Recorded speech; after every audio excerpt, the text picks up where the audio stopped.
నమస్తే గ్రామసీమ news channel కి స్వాగతం। ఈ రోజు ముఖ్యాంశాలు చూద్దాం।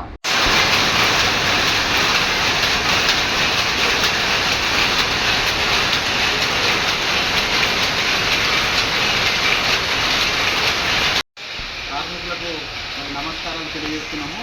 మనకు తృప్తి పథకం అనేది కార్మికులకు ఒక పొదుపు స్కీము గవర్నమెంట్ ప్రభుత్వం మళ్ళా కొత్తగా దాన్ని కొంచెం మాడిఫికేషన్ చేసి ఇంతకుముందు గతం లోపల తృప్తి పథకం అనేది 3 సంవత్సరాలు ఉండేది, ఇప్పుడు 2 సంవత్సరాలే కుదించడం జరిగింది।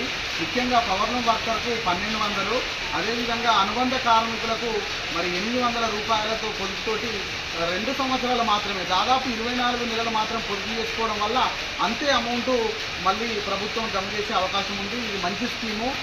నేత కార్మికులందరికీ కూడా తృప్తి పథకం అనేది ఒక వరం లాంటిది, ఒక మంచి గిఫ్ట్ లాంటిది। నిజంగా బీడీ కార్మికులకు పిఎఫ్ ఎట్లయితే ఉంటుందో అదేవిధంగా కార్మికులకు మరమగ్గాల కార్మికులకు కూడా పిఎఫ్ లాగా ఎంతో ఉపయోగపడుతుంది।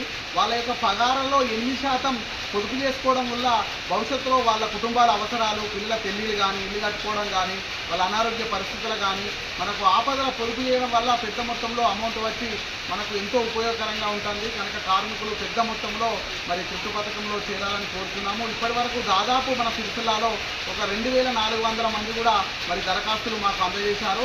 అదేవిధంగా జిల్లా కలెక్టర్ గారి కార్యాలయంలో మా చేనేత జౌళి శాఖలో, అదేవిధంగా పాత చేనేత జౌళి శాఖ నేత బజార్ షాదీఖానాలో కూడా హెల్ప్ డెస్క్ పెట్టడం జరిగింది కనుక పెద్ద మొత్తంలో కార్మికులు పవర్లూమ్ పరిశ్రమలో చేసేటువంటి వర్కర్లు, సాంచలు నడిపేటోళ్ళు, కండలు తిట్టేటోళ్ళు, సైజింగు, డైయింగు, వార్పరు, వైపని, దీని అనుబంధ కార్మికులందరూ కూడా పెద్ద మొత్తంలో మాకు దరఖాస్తు చేయాలని కోరుతున్నాను। అదేవిధంగా దరఖాస్తుతో పాటు ఒక పాస్పోర్ట్ సైజ్ ఫోటో అందజేయాలి। అదేవిధంగా దరఖాస్తు నింపి ఆ దరఖాస్తు యొక్క ఆ యజమాని ఎక్కడైతే పనిచేస్తారో ఆ యజమాని సంతకము, అదేవిధంగా ఆ కార్ఖానలో పనిచేసేటువంటి విట్నెస్